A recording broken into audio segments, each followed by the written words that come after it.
আসসালামু আলাইকুম। কেমন আছেন বন্ধুরা? আশা করি সকলে ভালো আছেন। আজকে আপনাদের সামনে নিয়ে আসলাম একটি চমৎকার পিঠার রেসিপি, মৌসুমী পিঠা। নামটাও যেমন চমৎকার, খেতেও তেমনই সুস্বাদু এবং চমৎকার। চলুন না দেখি কীভাবে খুব সহজে বানিয়ে নিতে পারেন। প্রথমে একটি কড়াইয়ের মধ্যে তেল এবং তার মধ্যে কালো জিরা এবং তার মধ্যে পেঁয়াজ, কাঁচামরিচ, লাল মরিচ সহকারে দিয়ে দিবেন এবং তার মধ্যে আলু, কেননা আলুটা আমি সেই মৌসুমী পিঠার ভেতরে দেবো। তারপরে আলুর এইটা দেওয়ার পরে আপনি স্বাদ মতো লবণ দিয়ে দেবেন, যে যতটুকু লবণ খান। তারপরে আলু ভাজিটা মন মতো বানিয়ে নিন, হয়তো 15 থেকে 20 মিনিটের মতো সিদ্ধ করে এরপরে নামিয়ে নিন। তো এই পিঠাটা খুবই চমৎকার এবং বানানোর রেসিপিটা খুবই ভালো, খুবই সহজ, খুব কোনো কঠিন নয়। আলু ভাজির পরে তারপরে এখন বানাবো যে পিঠার বানানোর যে খেমিটা, একটা পানি কড়াইয়ের মধ্যে পানি, তার মধ্যে লবণ এবং হলুদ দিয়ে দিলাম এবং আপনার কালো জিরা দিয়ে দিলাম, যেন একটু হলুদ কালার হয়, দেখতেও যেন ভালো লাগে। দেখছেন না পিঠাটা কালার হলুদ, সেজন্য একটু হলুদ কালার হয়। এখন হালকা গরম হওয়ার পরে এখানে আপনার যে চালের গুঁড়িটা আছে সেটা দিয়ে দিলাম। এখন চালের গুঁড়ি আপনি বাইরে থেকেও ভাঙিয়ে আনতে পারেন অথবা নিজেরা ব্লেন্ডার মেশিন দিয়ে বা গ্রাইন্ডার মেশিন দিয়ে বানাতে পারেন। তারপর এক এক করে বানিয়ে নিন। ওর মধ্যে একটা দুর্ঘটনা ঘটে গেছে যে আমি যে একটা খাপ কিনেছি বা সাজ যেটাকে বলে, সেটা বড় হয়ে যায়। তো এই সাজটা তো সমস্যা, যার কারণে কী করবো, ছোটো সাজ দিয়ে বড় সাজ দিয়ে দেখলাম যে বিশাল বড় হয়ে যায়, মানে পোলাপান তো খেতেও পারবে না, কষ্ট হয়ে যাবে। তার কারণে পরবর্তীতে প্রথমটা সাজ দিয়ে বানানো, দুই একটা সাজ দিয়ে বানানোর পরে সবগুলো হাতেই বানানো হয়েছে।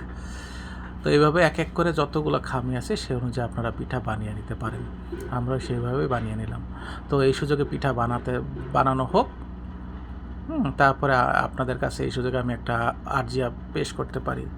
তো বন্ধুরা, আপনাদের সকলের কাছে আমার একটা অনুরোধ, আপনারা আমার চ্যানেলটিকে সাবস্ক্রাইব করুন এবং আমার এই ভিডিওটিকে লাইক দিয়ে আমার পাশে থাকুন সবসময়।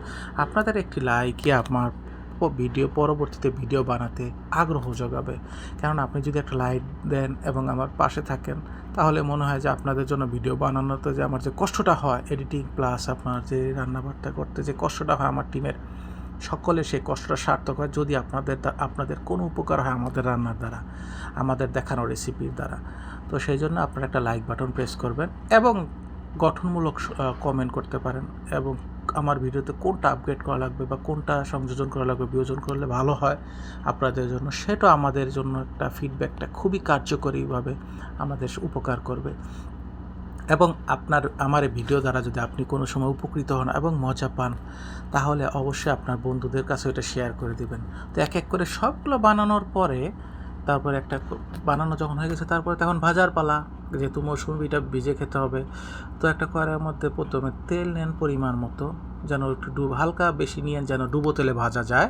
তারপর এক এক করে সবগুলো ভেজে নিন, যতগুলো আছে মন মতো ভেজে নিন, বেশি ভাজবেন না। এপিট ওপিট করে এই পাটে যদি হালকা যখন বাদামি কালারটা চলে আসে বা মানে হালকা পোড়া পোড়া, যে মানে হালকা যেটা বোঝা যায় যে সেদ্ধ হয়ে গেছে, তখন আবার উল্টিয়ে দিবেন, উল্টিয়ে পাল্টিয়ে এরকম করে। তারপরে আপনি এক এক করে সবগুলো ভেজে তুলে নিন।